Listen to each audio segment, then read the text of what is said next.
दोस्तों आज हम आपको कुछ अपडेट्स देने वाले हैं इजराइल और फिलिस्तीन के बीच चल रहे युद्ध को लेकर। क्या सच में इजराइल और फिलिस्तीन के बीच चल रहे इस युद्ध में अब लेबनान ने अपनी टांग अड़ा दी है? आखिर क्यों मार रहा है इजराइल हिजबुल्ला के लोगों को?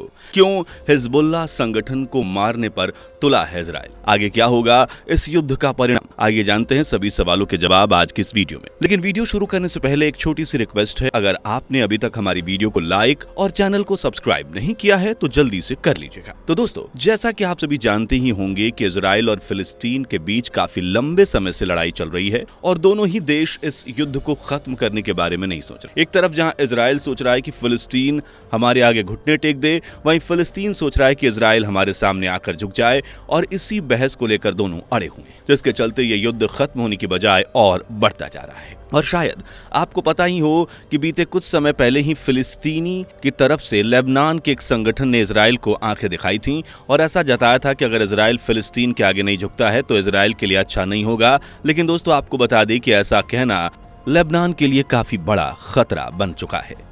जहां पहले इजराइल सिर्फ और सिर्फ फिलिस्तीन को ही अपना दुश्मन मानता था, वहां बमबारी किया करता था, लेकिन अब तो लेबनान और उसके संगठन जिसने इजराइल को आंखें दिखाई थी उसे भी खत्म करने पर तुल गया है।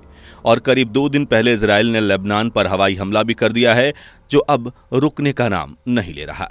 इस हवाई हमले के चलते लेबनान में रहने वाले तमाम लोग अपनी जान गंवा चुके हैं और यह आंकड़ा दिन पर दिन बढ़ता ही जा रहा है। जी हाँ दोस्तों, जहां पहले दिन इस हमले के चलते लेबनान के करीब 150 लोग अपनी जान गंवा चुके थे, वहीं आज की तारीख में यह आंकड़ा बढ़कर करीब 600 के आसपास हो गया है। और हो सकता है कि जब आप ये वीडियो देख रहे हो तब तक ये संख्या और ज्यादा बढ़ चुका हो, क्योंकि हजारों की संख्या में लोग ऐसे भी हैं जो काफी जख्मी हालात में हैं।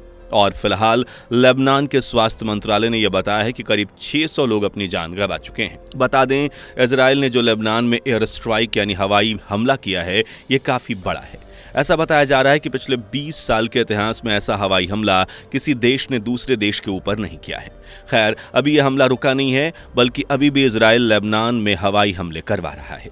इतना ही नहीं दोस्तों, इजराइल ने लेबनान में हवाई हमले किए हैं। ये पूरी दुनिया को दिखाने के लिए इजराइल लेबनान में जहां भी बम गिरा रहा है वहां के फोटोज और वीडियोज सोशल मीडिया पर टाइम टू टाइम अपडेट कर रहा है, ताकि पूरी दुनिया ये देख सके कि लेबनान के लिए इजराइल कितना खतरनाक हो सकता है।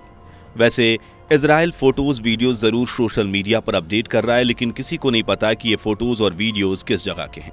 दोस्तों इजराइल डिफेंस फोर्सेस यानी कि इजराइल की सेना की तरफ से बार बार ये दावे किए जा रहे हैं कि उन्होंने लेबनान के जिन एरियाज पे बम गिराए हैं उन जगहों पर हिजबुल्लाह के कई हथियार और कई मिसाइल्स मौजूद थीं, और हमने पिछले एक हफ्ते में जो भी एयर स्ट्राइक लेबनान में की है उससे हिजबुल्लाह के करीबन 50% से ज्यादा हथियार तो खत्म हो चुके हैं। खैर दोस्तों, ये तो कहना है इजराइल और उसकी सेना का, लेकिन अगर वहीं हम बात करें लेबनान के संगठन यानी हिजबुल्लाह की, तो उसका कहना है कि अभी इजराइल हमारा बाल भी बांका नहीं कर पाया है और ना ही कर पाएगा। इसके अलावा हिजबुल्लाह ने कहा है कि हमारे काफिले में हथियार की संख्या इतनी है कि इजराइल उसे खत्म करना तो क्या, उसके बारे में सोच भी नहीं सकता। वैसे दोस्तों, अब आप भी सोच रहे होंगे कि जब इजराइल ने हिजबुल्लाह को इतना नुकसान पहुंचाया है और उसको नीचा दिखाने की कोशिश में लगा है, तो फिर हिजबुल्लाह इजराइल को क्यों कुछ नहीं कर रहा? हिजबुल्लाह ने इजराइल के इस हमले का जवाब देने की तैयारी की थी, लेकिन इजराइल की टेक्नोलॉजी ने हिजबुल्लाह द्वारा किए गए हमले को देश के अंदर आने से रोक दिया। दरअसल दोस्तों, जब से इजराइल ने फिलिस्तीन के साथ लेबनान को अपना दुश्मन बनाया है, तब से उसने अपनी सुरक्षा भी बढ़ा दी है। और यही वजह है कि इजराइल के बॉर्डर पर आज काफी मात्रा में आयरन डोम मौजूद हैं।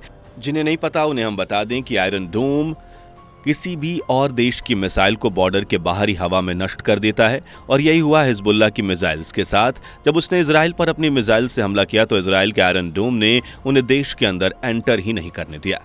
यहाँ गौर करने वाली बात एक और है कि हिजबुल्लाह के पास आज सिर्फ रॉकेट और मिसाइल्स ही हैं, वहीं इजराइल के पास मौजूद एक से एक तगड़े वेपन्स, फाइटर जेट्स, जिनके जरिए वो लेबनान जैसे देश को बड़ी ही आसानी से दबा सकता है, जो कि उसने किया भी है।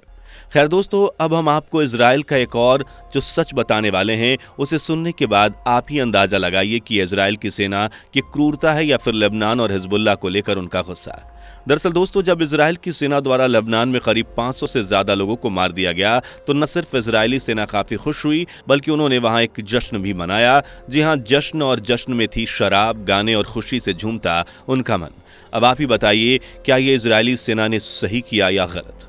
खैर अब बात करते हैं अगले पॉइंट की और आपको बता दें कि जब इजराइल का इतनी मौतों से भी मन नहीं भरा तो उसने लेबनान की जनता के साथ क्या किया। दरअसल इजराइल की तरफ से लेबनान के जो लोग हैं उनको धमकियां दी जा रही है, उन्हें मैसेज भेजे जा रहे थे कि अगर अपनी जान की सलामती चाहते हो तो हिजबुल्लाह के इलाके से दूर हट जाओ, कहीं और शिफ्ट हो जाओ, क्योंकि अभी हम यहाँ और भी ज्यादा बुरे हालात करने वाले हैं जिससे आपकी भी जान जा सकती है, इसलिए वहां से निकल जाओ। अब क्योंकि हर व्यक्ति को मौत का डर लगता है, हर व्यक्ति अच्छा जीवन जीना चाहता है, इसलिए लेबनान के कुछ लोगों ने इजराइल की बात मानते हुए हिजबुल्लाह के पास के इलाकों को खाली करना शुरू कर दिया है।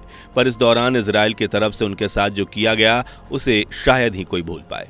जी हाँ दोस्तों, जब ये लोग एक सेफ जगह जाने के लिए सड़क पर जा रहे थे तब इजराइल ने इनके रास्ते में ही बॉम्ब गिरा दिए, यानी एक तरह से इन्हें धोखा दिया और अब ये ना इधर के रहे ना उधर के, जिससे हमें ये साफ पता चलता है कि इजराइल लेबनान को पूरी तरह से खंडहर बनाना चाहता है। इन सब के अलावा दोस्तों इजराइल की सेना इस बात का भी दावा कर रही है कि हमने जो ब्यूरेट में हमला किया है उस हमले में एक घर में हिजबुल्लाह संगठन के एक बड़े कमांडर अली ककारी की जान जा चुकी है।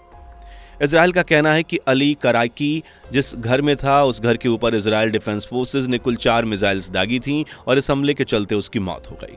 लेकिन अगर लेबनान का ये बयान देखें तो पता चलता है कि इजराइल के 4 मिसाइल्स जो उस घर पर दागी गई थी वहां पहुंची तो लेकिन ब्लास्ट नहीं हुई और अली कराकी अभी भी जिंदा है। लेकिन इजराइल का ये साफ कहना है कि शक की कोई गुंजाइश नहीं है, हमें विश्वास है कि अली कराकी मारा गया है। खैर अब इस बात में कितनी सच्चाई है और कितना झूठ ये आने वाला वक्त ही बताएगा। फिलहाल आपको बता दें कि मौत की खबर इस युद्ध के दौरान फिलिस्तीन के राजनेता याह्या सिंवार की भी काफी सुर्खियों में है। इजराइल की सेना की तरफ से ऐसा कहा जा रहा है कि याह्या सिंवार काफी लंबे समय से फिलिस्तीन के कांटेक्ट से बाहर हैं, तो हो सकता है कि उनकी मौत हो गई हो।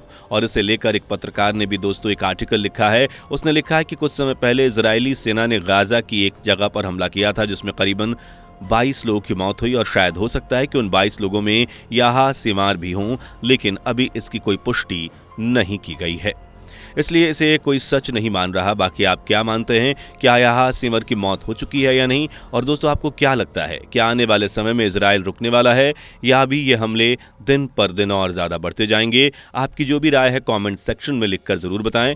अगर आपको हमारी ये वीडियो पसंद आई हो तो वीडियो को लाइक करें और चैनल को सब्सक्राइब करके बेल आइकन को प्रेस करें जिससे आने वाली वीडियोज आपसे मिस ना हो। मिलते हैं अगली वीडियो में, तब तक के लिए bye bye and take care. दोस्तों आपको स्क्रीन पर 2 और वीडियोस दिखाई दे रही हैं, जिसे देखने के लिए स्क्रीन पर क्लिक करें।